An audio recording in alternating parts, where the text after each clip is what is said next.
শ্রীমদ্ ভগবদ গীতা যথাযথ 14 অধ্যায় গুণত্রয় বিভাগ যোগ শ্লোক নাম্বার 22, 23, 24 এবং 25 তো বলার চেষ্টা করব। শ্রী ভগবান বাচ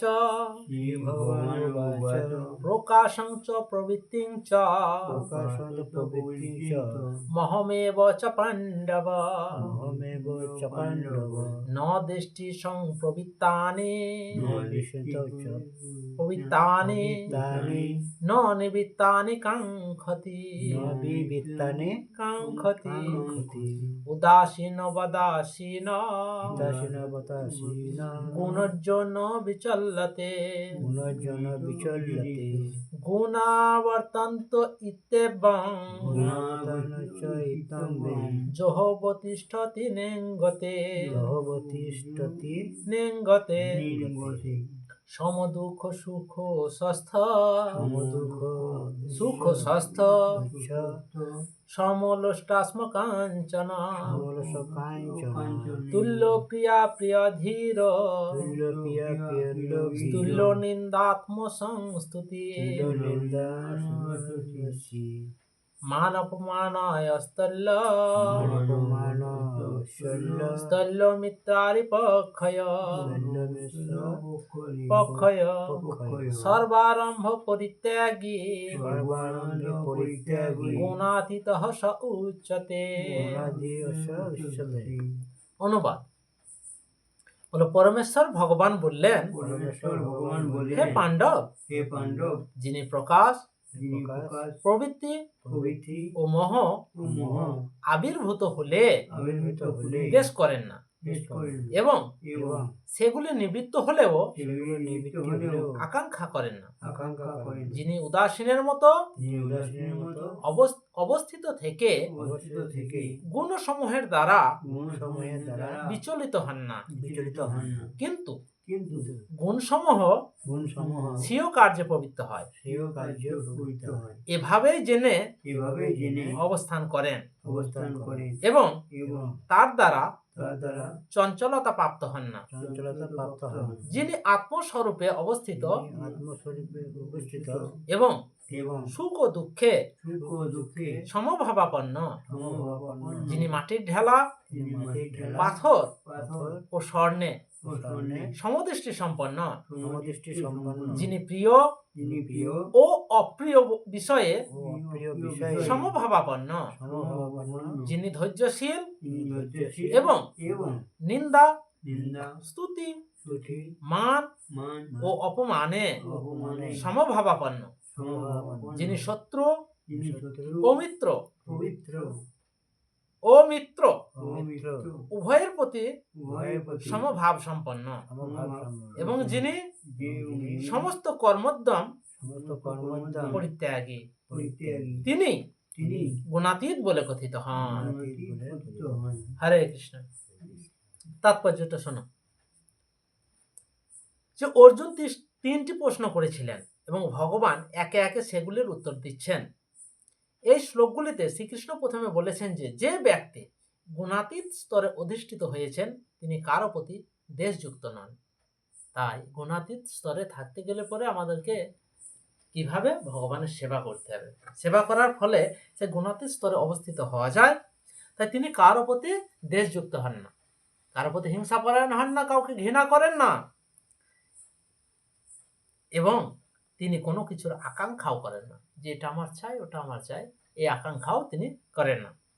জীব যখন জড়দেহে আবদ্ধ হয়ে এই জড় জগতে অবস্থান করে তখন বুঝতে হবে যে সে এই জড়া প্রকৃতির 3টি গুণের কোনো একটির নিয়ন্ত্রণাধীন। তাই আমরা জীব, আমরা যখন এই জগতে এসেছি তা কোনো একটা গুণের নিয়ন্ত্রণাধীন। তাই কেউ যদি হরে কৃষ্ণ কেউ যদি সত্যগুণে ভগবানের সেবা করেন তিনি সত্যগুণে অধিষ্ঠিত থাকেন। শুধুমাত্র সত্যগুণে নয়, তিনি গুণাতীত স্তরে অবস্থিত থাকেন। আর কেউ যদি রাজসিক খাবার দাবার খান, রাজসিক ভাবে চলেন, তিনি রজগুণে থাকেন। কেউ যদি পচা বাসি খাবার খান বা মুখ দিয়ে ম্লেচ্ছ ভাষা প্রয়োগ করেন তিনি তমগুণে থাকেন। তাই কোনো একটা গুণের মধ্যে নিয়ন্ত্রণাধীন।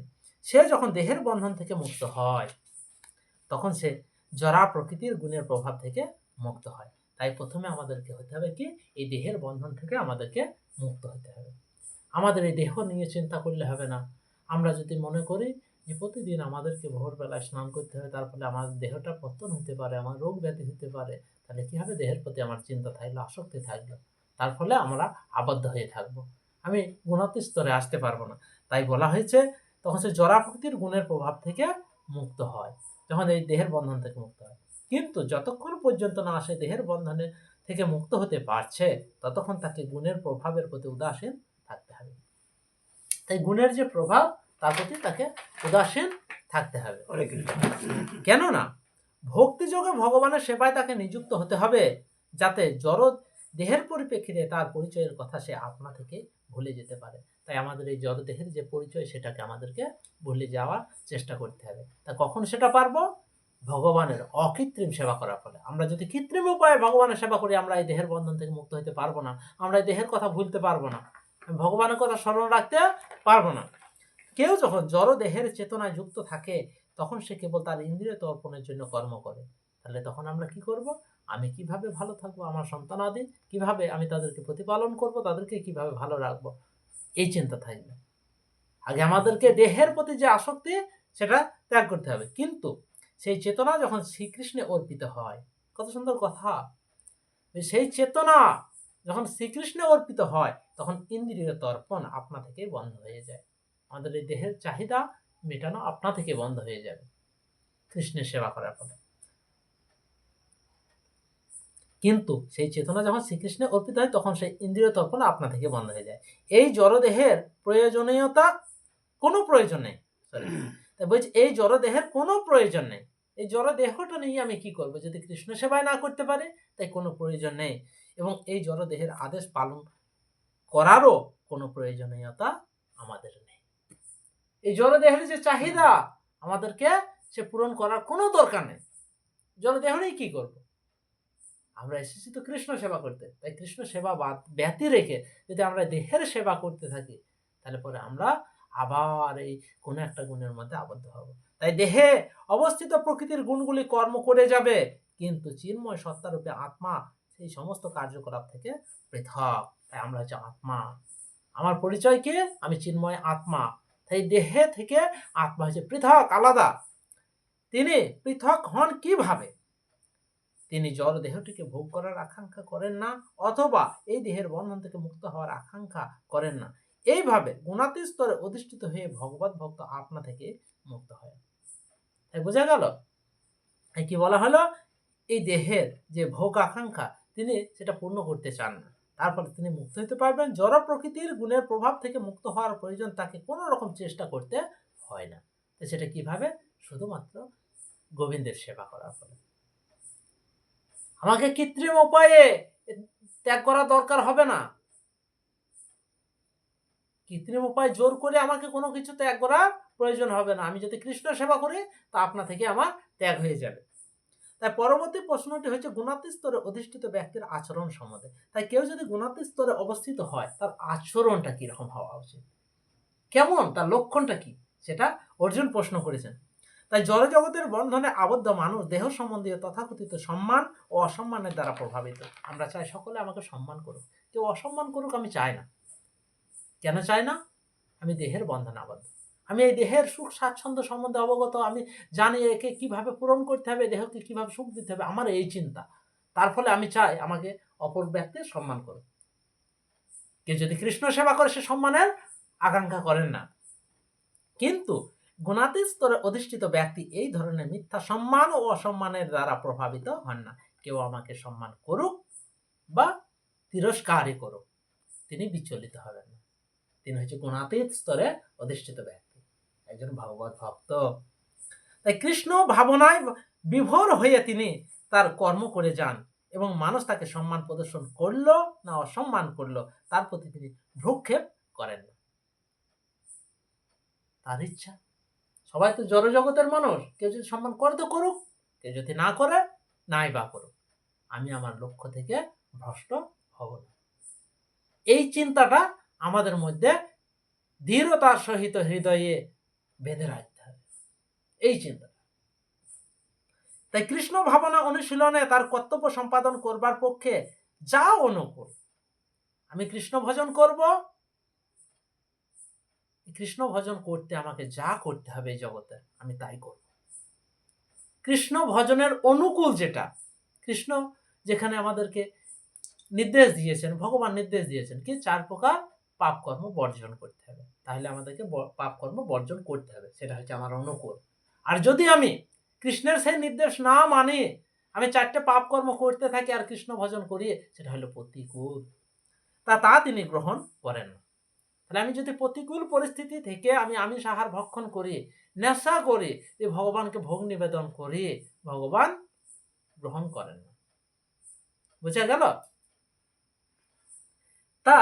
তাছাড়া পাথর হোক বা সোনাই হোক, ভক্তের লক্ষণটা কত সুন্দর।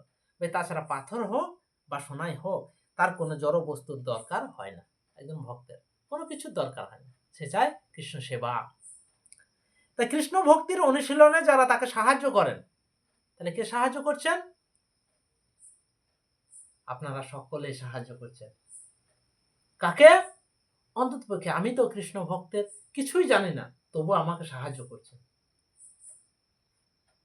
সাহায্য করছেন যারা এই অনুশীলনে, মানে কৃষ্ণ ভক্তি করতে সাহায্য করেন, এই অনুশীলনে যারা তাকে সাহায্য করেন, মানে আপনারা দেখা গেছে আমাকে সাহায্য করছেন, তাদের সকলকেই তিনি প্রিয় বন্ধু বলে মনে করেন।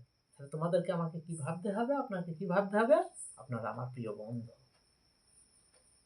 শত্রু ভাবলে হবে? হবে না। তাহলে কৃষ্ণ ভজন হবে না আমি যদি কাউকে শত্রু রূপে দেখি। তাহলে আমাকে সেই গুণাতীত স্তরে আসতে গেলে পরে আমার আচরণ এরকম হওয়া উচিত। কারো প্রতি দেশপরায়ণ বিদ্বেষ হওয়া যাবে না, সকলের সঙ্গে বন্ধু ভাবাপন্ন হয়ে থাকবে। আপনি যদি আমার ক্ষতিও করেন, তাও আমি কি চাইবো? যে আপনার কল্যাণ হবে। সে হচ্ছে গুণাতীত স্তরে অধিষ্ঠিত ভগবত ভক্ত, এবং তার তথাকথিত শত্রুকেও তিনি ঘৃণা করেন না। যে কথাটা আজকে বললাম, বুঝতে পারলাম? ঘৃণা করলে হবে না, আমাকে চাইতে হবে তাকে শোধরাতে। তিনি সকলের প্রতি সমভাবাপন্ন এবং সবকিছুই তিনি সমদৃষ্টিতে দর্শন করেন, কারণ তিনি ভালো মতোই জানেন যে জড়জাগতিক জীবনে তার কিছুই করার নেই। আমি কিছু করতে পারবো না, এই জড়জগতের আমি পরিবর্তন করতে পারবো না যদি ভগবান না করে। আমি কিছু পারবো না, তাই সেটা ইচ্ছাটা তার। তাই সামাজিক বা রাজনৈতিক বিষয়গুলি তাকে প্রভাবিত করে না। এই সমাজ তাকে প্রভাবিত করতে পারবে না, ওই রাজনৈতিক নেতারা প্রভাবিত করতে পারবে না, এই কৃষ্ণ ভক্তির বিরোধী করে তারাও কিছু ক্ষতি করতে পারবে না। কেননা আমি যদি দৃঢ়তার সহিত কৃষ্ণ ভজন করি, তারা আমার কেউ কিছু করতে পারবে না। আর তা যদি না করি, আমি নিজে অপরাধী হয়ে থাকি, তাহলে কিন্তু তারা আমার ক্ষতি করতে পারবে। কারণ তিনি সামাজিক উত্থান ও গোলযোগের অনিত্যতা সম্পর্কে সম্পূর্ণরূপে অবগত, তাই তিনি রাজনীতি করবেন না, এই সামাজিক লোকের সাথে বেশি মেলামেশা করবেন না, কেন তাদের পতন আছে নিশ্চিত। তার নিজের জন্য তিনি কোনো প্রচেষ্টা করেন না। কি বলা হলো এখানে? যে ভক্ত তিনি নিজের জন্য কোনো প্রচেষ্টা করবেন না, ভগবানের কৃপায় তার কাছে যা আসবেন সেইটুকু নিয়ে তিনি সন্তুষ্ট থাকবেন। এটা ভক্তের লক্ষণ। আমি ভক্ত, আমি তো অভক্ত, তাই আমার বহু কিছু পাওয়ার ইচ্ছা আছে, তাহলে আমি ভক্ত হওয়ার দাবি করতে পারি না। তা আপনারা আশীর্বাদ করবেন যেন হইতে পারে, আপনাদের সেবা করতে পারে। তাই বলছেন শ্রীকৃষ্ণের জন্য তিনি সবকিছু করতে পারেন। কি বলা হলো? শ্রীকৃষ্ণের জন্য তিনি সবকিছু করতে পারেন। তিনি কখনো অস্ত্রও তুলতে পারেন কৃষ্ণের জন্য, আবার কৃষ্ণের জন্য কখনো মাথা নতও করতে পারেন। কেননা কৃষ্ণকে সন্তুষ্ট করতে হবে, আমাদের জীবনের লক্ষ্য কৃষ্ণকে সন্তুষ্ট করা। কিন্তু তার নিজের জন্য তিনি কোনো কিছু করেন না। এই রকম আচরণের দ্বারা প্রকৃতপক্ষে গুণাতীত স্তর অধিষ্ঠিত হতে পারা যায়। হরে কৃষ্ণ কৃষ্ণ কৃষ্ণ হরে হরে, হরে রাম রাম রাম হরে। শিলা প্রভুপাদ কি, গুরু মহারাজ কি, গৌর প্রেমানন্দে হরি হরি বল।